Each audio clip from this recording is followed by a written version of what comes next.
No primeiro domingo nós falamos sobre o princípio da autoridade de Deus na família, de como isso está ligado à própria autoridade de Deus por intermédio de Cristo por intermédio dos esposos, como assim foi com Adão, e ali toda a sua família debaixo desta liderança.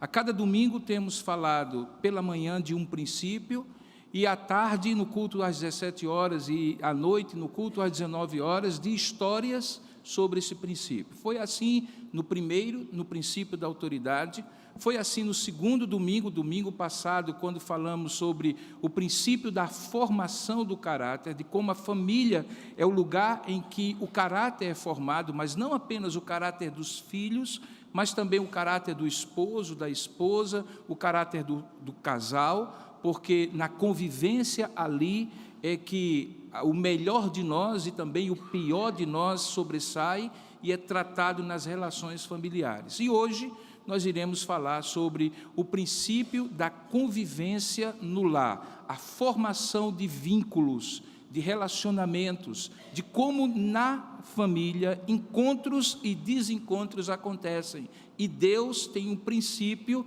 de usar esses encontros e desencontros para a glória do seu nome.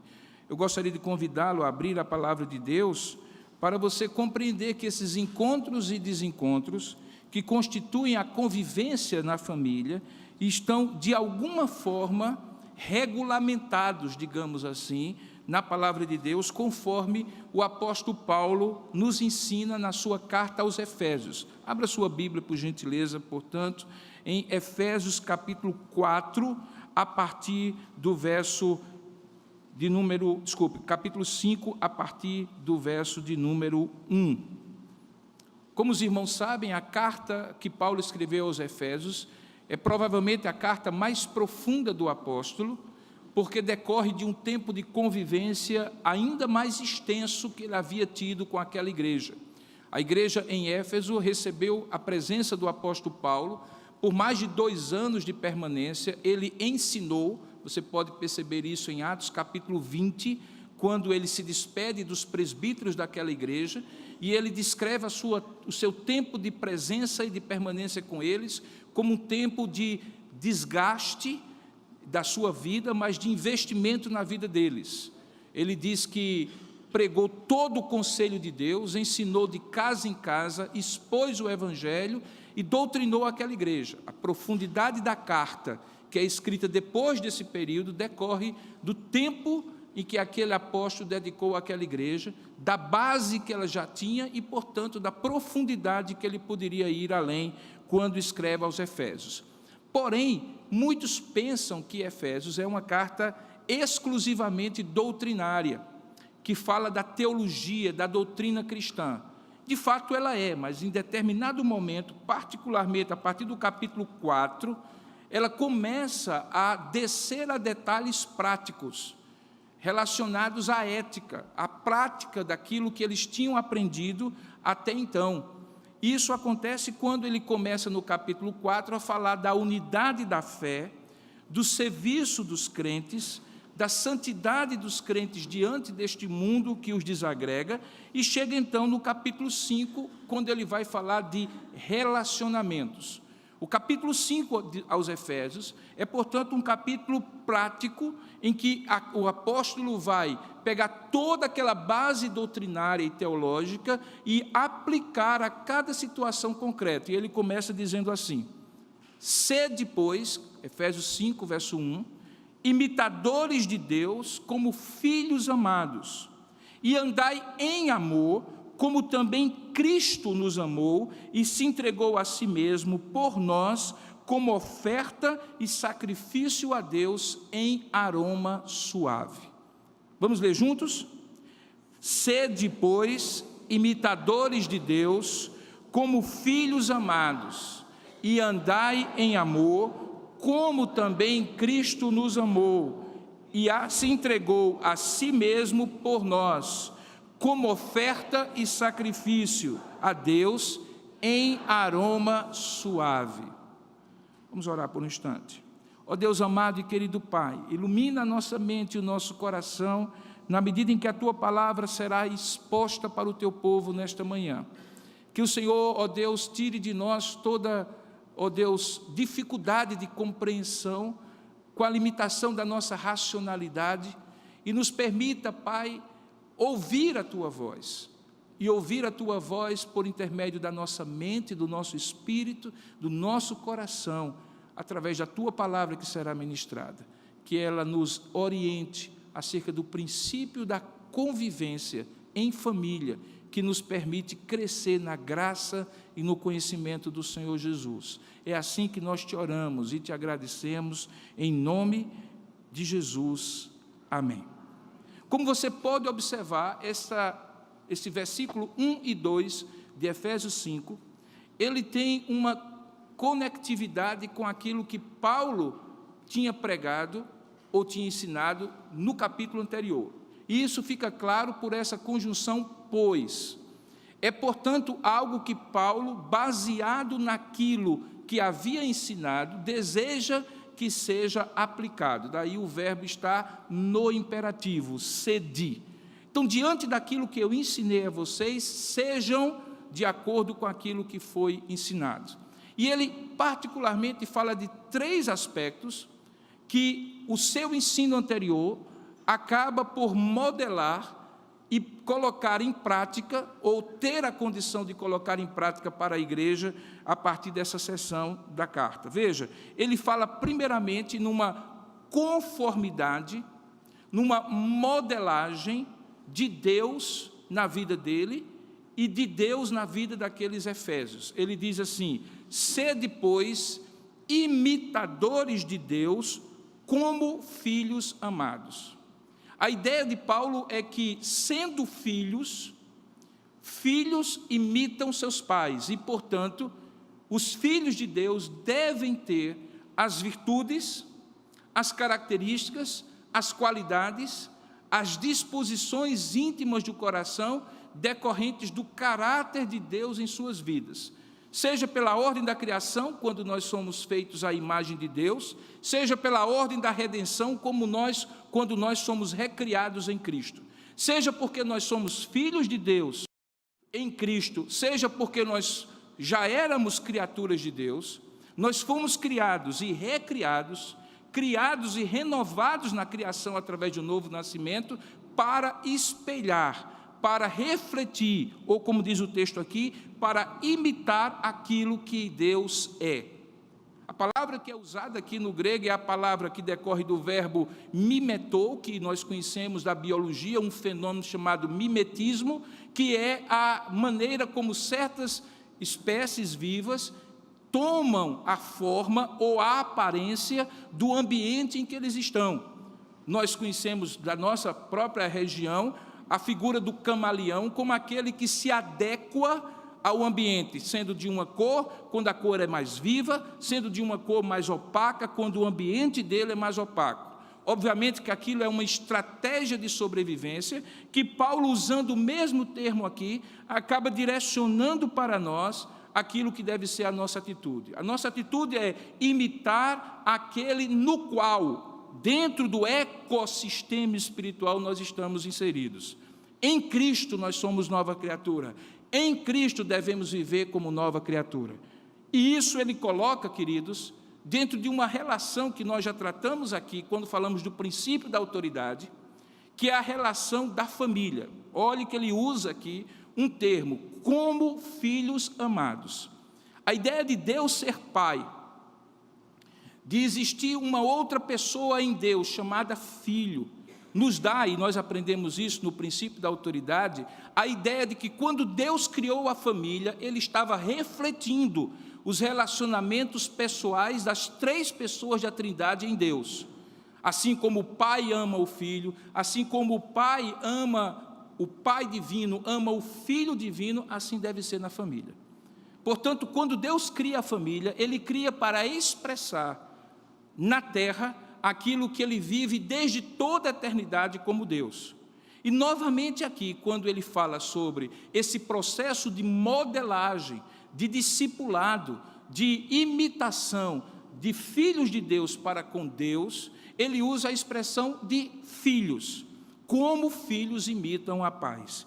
E ao falar isso, ele então vai para o segundo aspecto daquilo que ele deseja que seja praticado, e que na verdade toca na essência de quem Deus é. Lembre que João, quando define Deus, diz: Deus é amor. Todos os atributos de Deus são igualmente plenos. Deus é tanto justiça como é amor, Ele é tanto onipotência como é onipotência, Ele é tanta bondade como é santidade, Ele é tanto pureza quanto é justiça. Não existe nenhum atributo que é maior do que outro. Porém, quando o apóstolo João, querendo enfatizar aquilo que ele chama, ou aqui a teologia chama de atributos comunicáveis, que nós recebemos de Deus, que Deus comunica para nós, ele define Deus como Deus é amor.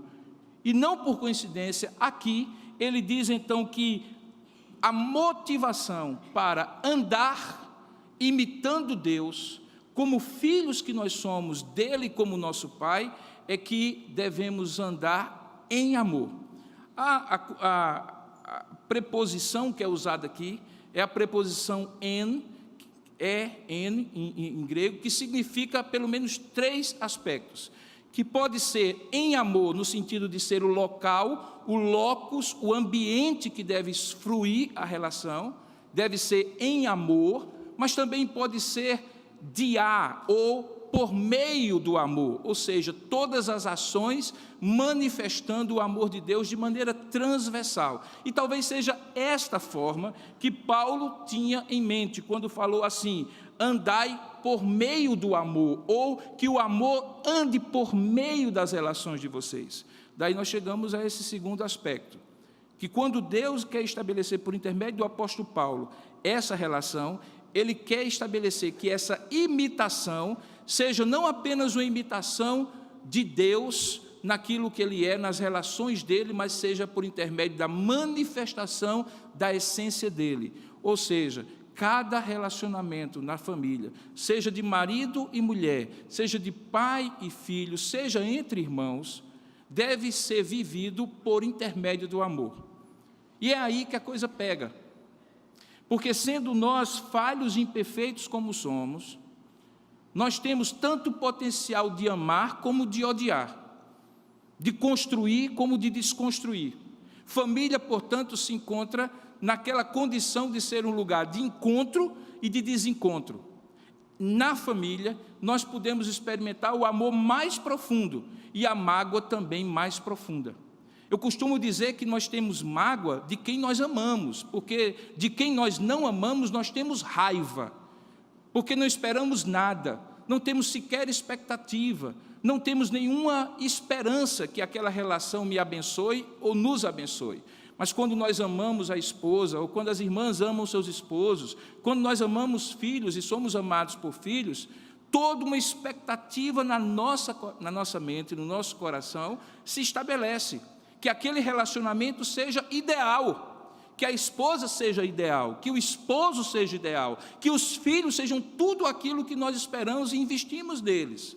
E quando alguma coisa, mesmo mínima coisa, acontece que nos faz decepcionados, ou frustrados, ou desiludidos, e veja que essas palavras são muito interessantes, né? A palavra desilusão, quando nós falamos de relacionamentos, significa, na verdade, algo em tese bom, porque significa que nós nos desiludimos de uma ilusão.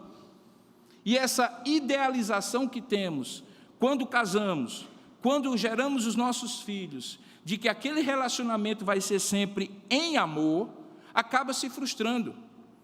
Mas veja que o apóstolo Paulo, ele é muito sábio, inspirado por Deus, quando ele fala de um contínuo, não de um ponto, não de uma experiência, não de uma paixão, não de um momento romântico, não de um momento de realização quando um filho se forma, ou algum ponto alto da trajetória dele, mas de um contínuo. Por isso que ele usa a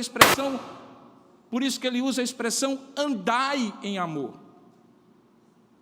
O efeito não era nessa hora, não, era depois. Andai em amor. A expressão, quando usada pelo apóstolo Paulo na Escritura Sagrada, ou em qualquer lugar da Bíblia, sempre revela um contínuo. Andar é andar naquele dia que tudo dá bem, andar naquele dia que tudo vai mal. Andar é andar naquele dia em que as coisas são favoráveis e as pessoas atendem nossas expectativas em casa, como também naqueles dias em que não há esse atendimento de expectativas. Eu digo mais, é justamente naqueles dias em que as coisas não estão indo bem, que as coisas não andam bem, que nós precisamos andar em amor, porque amor não é aquilo que nós imaginamos que eventualmente é. Amor se realiza justamente quando o objeto do amor nosso não merece.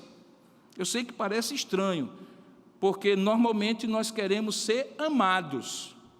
Mas veja, a Bíblia deixa mais claro que é justamente quando os amáveis se tornam não amáveis que o nosso amor é provado.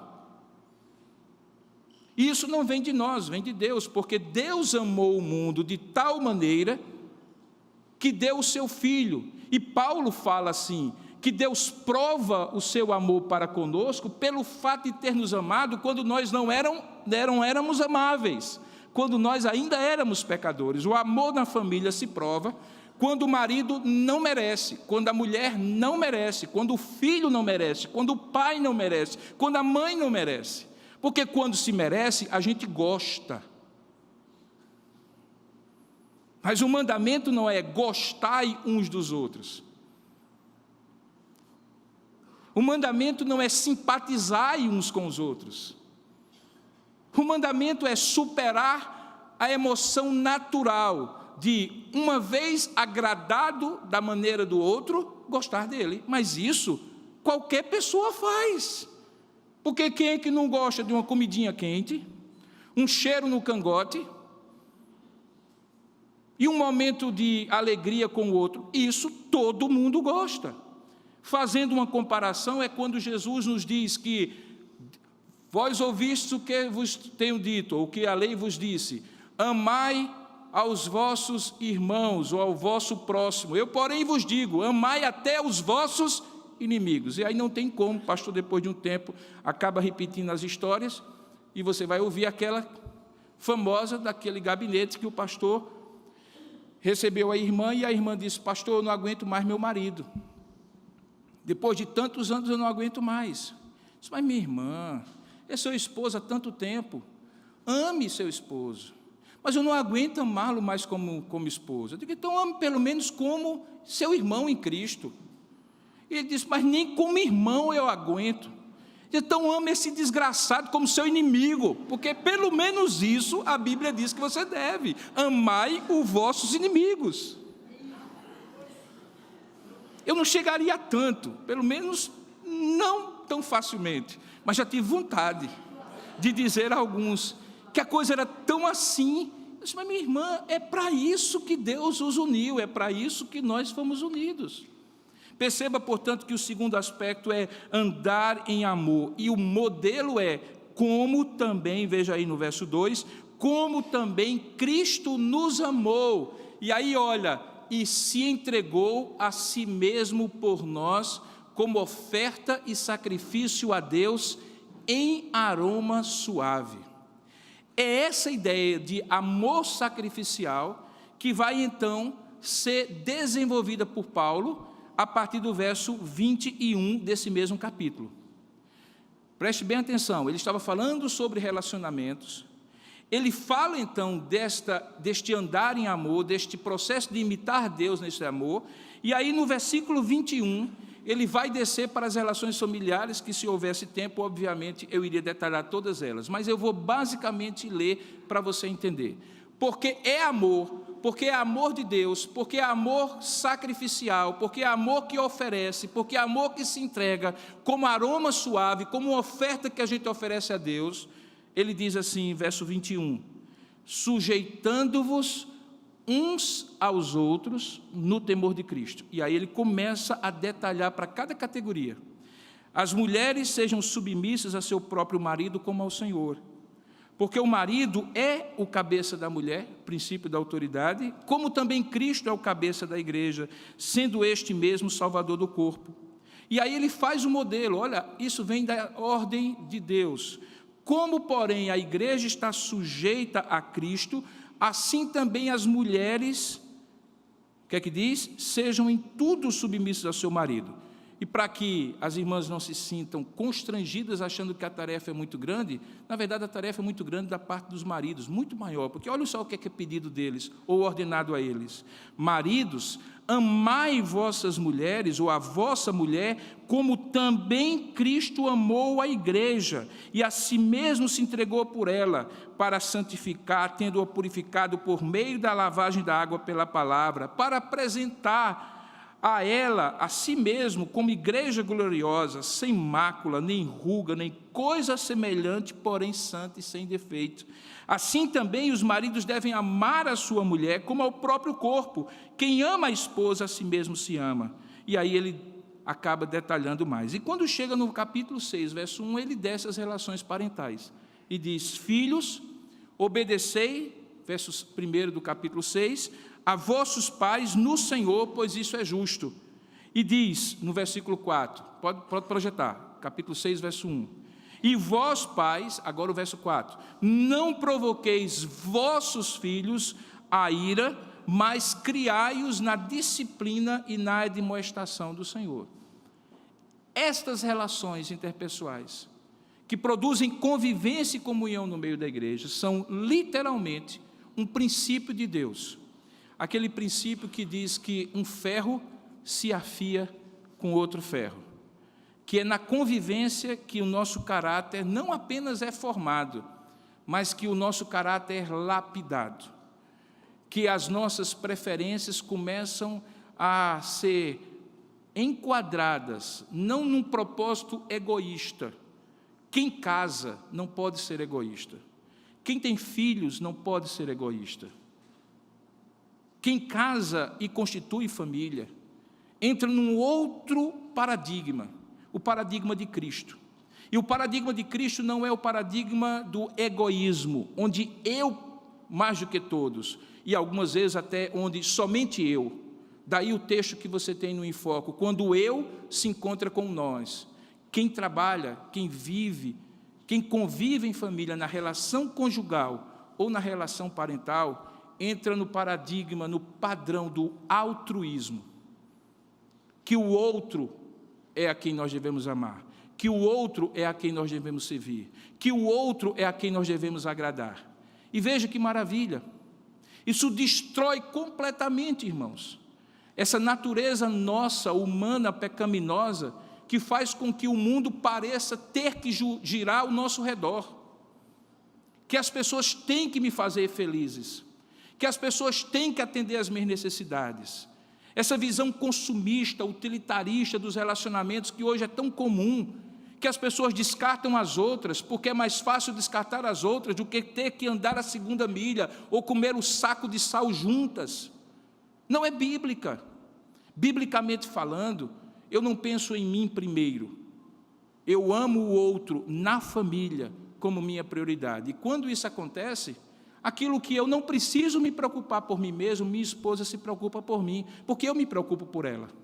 Aquilo que eu não dedico a mim mesmo e dedico aos filhos, os filhos são levados a honrar-me e dedicar-me de volta. Eu tomo conta deles. Em algum momento eles tomam conta de mim. Quando isso é vivenciado na plenitude, quando isso é trabalhado no exercício diário, o apóstolo Paulo diz que nós nos pareceremos com Cristo. Seremos imitadores de Cristo, imitadores de Deus aqui na terra. E não era essa a ideia original? Quando Deus nos criou a sua imagem e semelhança? Que toda a natureza olhasse para Adão e Eva e dissesse assim, olha lá como o Criador é. Assim também é a ideia original, de em Cristo, tendo sido feito novas criaturas, as pessoas olhem ali fora e digam assim, olha só como o Deus deles é. E esse Deus invisível se torna visível nos relacionamentos da família. Família é a expressão do caráter de Deus e é oportunidade de vida em comum que transforma a nossa vida. Que Deus possa fazer você experimentar isso. Naturalmente não, porque naturalmente família é como motocicleta, foi feita para cair. mas espiritualmente Deus coloca sustentáculos e a sustenta pela sua graça e misericórdia. Que Deus possa nos dar, assim, essa experiência da vida sobrenatural de Deus no meio da família e nos convívios que nós temos uns com os outros. Amém? Curva a sua cabeça por um instante, nós vamos orar e rogar a Deus que assim nos faça na nossa convivência familiar. Ó Deus, aqui estamos nós, famílias completas ou alguns de nós que as representamos aqui. Tu, quando nos olhas, certamente nos olhas, ó Pai, não apenas como indivíduos, mas principalmente como famílias de uma aliança que o Senhor propôs para os nossos pais no início e que eles falharam, mas que agora é refeita em Cristo, de modo perfeito. O nosso cabeça já não é Adão, o nosso cabeça é Cristo. E todos nós, maridos e esposas, filhos ou pais, nos submetemos a Ele para que Ele ajuste as relações lá em casa e na casa de cada um dos teus filhos aqui. Ó Pai, nos ajuda não a criar expectativas irrealistas e idealizações para com os outros, com quem nós convivemos no dia a dia. Ajuda-nos, acima de tudo, a vivenciar as nossas relações familiares debaixo da bênção de Cristo, fazendo com que maridos e mulheres sejam menos egoístas e mais altruístas, que filhos e pais sejam menos egoístas e mais altruístas. Quando fizermos assim, na dependência de Cristo, família será lugar de mais encontro do que de desencontro. É assim que nós oramos e pedimos que aconteça no nosso lar, em nome e para a glória de Jesus. Amém.